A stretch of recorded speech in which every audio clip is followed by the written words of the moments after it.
Not every all-time great gets the Hollywood ending in the NFL. In fact, some of the league's best players of all time, Pro Bowlers, All-Pros, even Hall of Famers, spent their entire careers without a single postseason snap. Yeah, that's right, not even a lick of January football. Great season after great season, but once the playoffs rolled around, nada. These are guys who bulldozed the opposition, rewrote record books, and still ended their careers with one haunting stat: 0 postseason appearances. Heck, not even a first-round loss to show for all their troubles. So, let's take a look back at the 15 greatest NFL players of all time that you won't believe never played in the playoffs.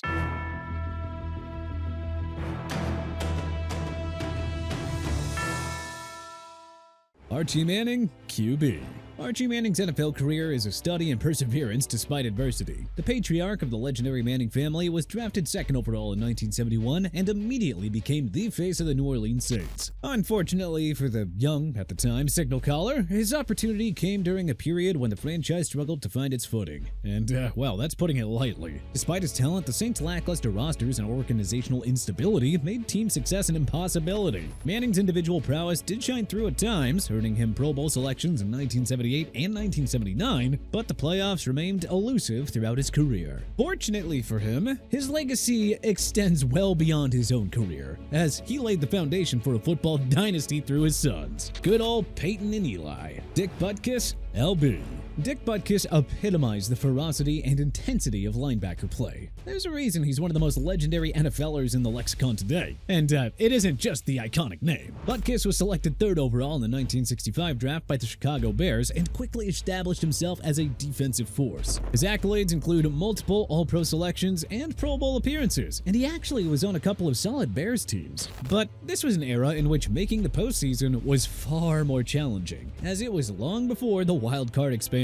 One of his best chances actually came in his rookie season, when Chicago went 9-5, just narrowly missing a berth. When all was said and done, Buttkiss went down as one of the most influential defensive players that the game had ever seen. But not only did the Lombardi Trophy never make it to the Windy City, the team never even qualified for the postseason. Teo Spikes LB. Teo Spikes' career is marked by consistent excellence at his position, and unfortunate timing from a team perspective.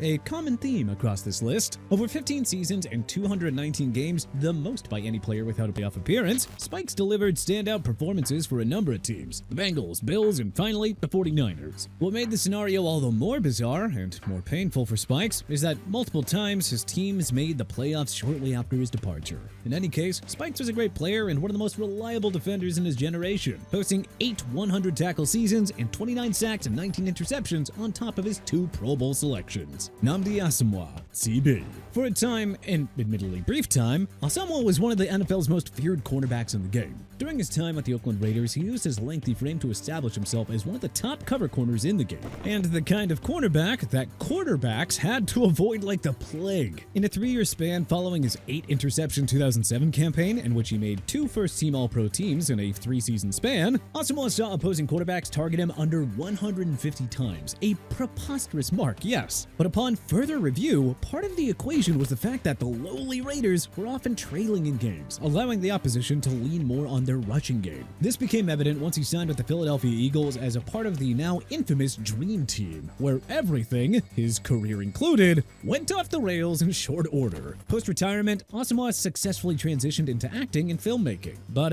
well, there's no rewriting the history of his career, and he will forever be remembered as one of the best players to never step foot on the field for a postseason game. Floyd Little RB. Drafted 6th overall in 1967, Little became the franchise's first true star, earning the nickname The Franchise for his role in stabilizing and legitimizing the Broncos during a turbulent time in team history. Little was not just an icon in the Mile High City. No, he was a robust star across the league. In fact, he was a single-season NFL rushing leader in 1971. He made 5 Pro Bowls and finished with over 6,000 rushing yards in an era where defenses were stacked and passing was basically optional. But while Little was breaking tackles, Denver was breaking down. The team failed to field a consistent contender around him, with no playoff appearances and not a single 9-win season during his tenure. His closest brush with January football came in 1973, when the Broncos stumbled to a 7-5-2 finish after teasing fans with a legitimate AFC West bid. Still, Little's greatness was undeniable. His patience, leadership, and production paved the way for Denver's future success, even if he never got to actually enjoy it himself. The Hall of Fame eventually came calling in 2010. Long overdue recognition for one of the game's most overlooked stars, Gerald McCoy DT. Gerald McCoy was everything you want from a franchise cornerstone, except lucky. Taken third overall in the 2010 NFL Draft by Tampa Bay, McCoy spent 9 years as the heartbeat of the Bucs defensive line. He was a disruptor, a technician, and a locker room leader, earning 6 Pro Bowl nods and 3 All-Pro honors during his prime. McCoy played through regime changes, quarterback carousel spins, and one rebuild after another. His Bucs never cracked the playoffs, and when the team finally turned the corner in 2020, he was already long gone, cut the year prior, and briefly bouncing between Carolina and Las Vegas before ultimately retiring. In another city, another team, McCoy might have been playing deep into January. But instead, he walks away with a resume full of accolades and a playoff column left blank. Brandon Marshall, WR. The 6'5", 230-pound pass catcher was drafted in the 4th round in 2006 and made an instant impact with the Denver Broncos, catching passes from Jay Cutler. He posted back-to-back 100-catch seasons, including an NFL record 21-reception game in 2009. But because of his erratic personality, he bounced to Miami, to Chicago, to New York, where he racked up continual individual success, racking up 1,200-yard seasons with 4 different franchises, but 0 postseason appearances. His timing was just brutal. He left the Bears before they made a push to the playoffs, the Jets imploded after a 10-6 near miss with him on the squad, and both the Seahawks and Saints cut him mid-season before reaching the playoffs. Marshall was no doubt a top-tier receiver by most metrics, but history will always footnote that career with a 0 in the playoff column, especially one where the guy was chased out of multiple successful locker rooms. Ryan Fitzpatrick QB. In many ways, Ryan Fitzpatrick's NFL career reads more like a novel than a sports bio. The Harvard grad and 7th-round pick became one of the league's most beloved journeymen, not just because of the beard or the press conference wardrobe, but because of the gutsy YOLO ball style that turned him into a cult hero. Over 17 seasons and 9 teams, Fitzpatrick threw for over 34,000 yards and 223 touchdowns. He carved up defenses in Buffalo, lit it up in Tampa, and nearly led the Jets to the postseason in 2015, only to suffer a Week 17 meltdown, during which he threw 3 fourth-quarter picks in a win-and-in scenario. And, unfortunately, that was the closest that he ever got. Joe Thomas, OT.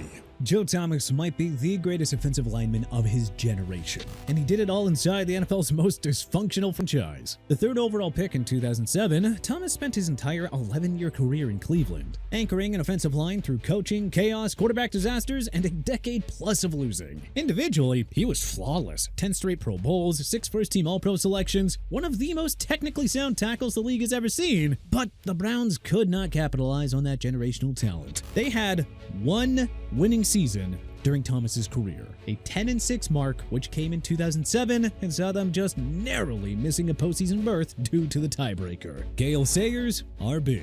Gail Sers burst onto the NFL scene in 1965 like a bolt of lightning. As a rookie, he scored 22 total touchdowns, including 6 in a single game, still tied for the most in league history. His mix of vision, speed, and elusiveness made him untouchable at his peak. He was Barry Sanders before Barry Sanders. Unfortunately, his career was also one of the biggest what-ifs in NFL history, aka what if he could have just stayed healthy. Sayers played just 7 seasons, only 4 of them being fully healthy. And despite sharing the field with legends like the aforementioned Dick Buttkiss, the Bears were never quite good enough to break through. Sayers made the Hall of Fame with under 5,000 rushing yards, a testament to just how dominant he was in such a short span. Still, it is hard not to wonder what kind of postseason magic he could have produced if he had had the chance. Archie LB. Drafted 10th overall by the Phoenix Cardinals in 1989, Hill stepped into a leadership role almost immediately. He was tough, smart, and built for the middle of the defense, captaining the Cardinals for the better part of a decade.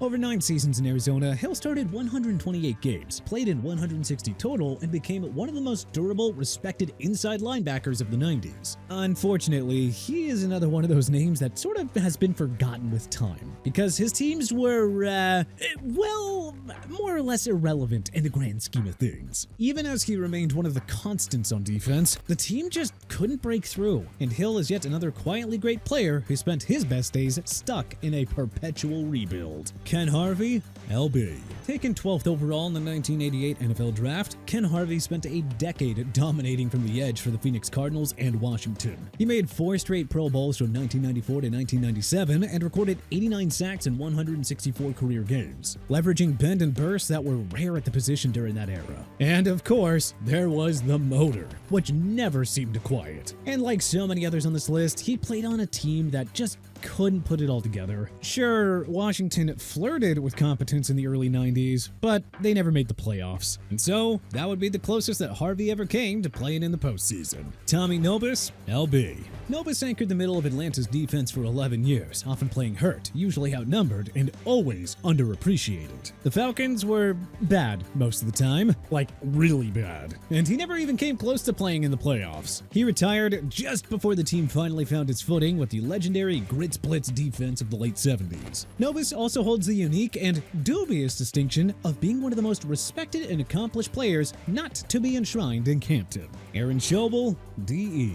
Aaron Schobel is the most productive Buffalo Bill that you have never heard of, at least not the younger fans. Schobel was drafted in the second round in 2001. He then spent his entire 9-year career in Buffalo and quietly became one of the league's better edge rushers, where he tallied 78 career sacks, a distant second most in franchise history behind only Bruce Smith. Schobel retired at the age of 32, leaving behind a legacy of consistency and quiet effectiveness. He wasn't loud, he wasn't flashy, he just got the job done for a team that never gave him the stage that he deserved. The closest Buffalo got to the postseason during his time there was 2004, when they went 9-7, missing out by just 1 game. Spider Lockheart CB. Lockheart was an 11-year starter who played his entire career in New York during the late 1960s and 70s, when New York was firmly out in the wilderness, so to speak, struggling to find any semblance of consistency. His career as an individual was defined by his versatility. The former 13th round pick started at corner, transitioned to safety, and often played both roles within a game. He made 2 Pro Bowls and was widely respected for his football IQ and fearlessness. What he didn't get, though, was a playoff game,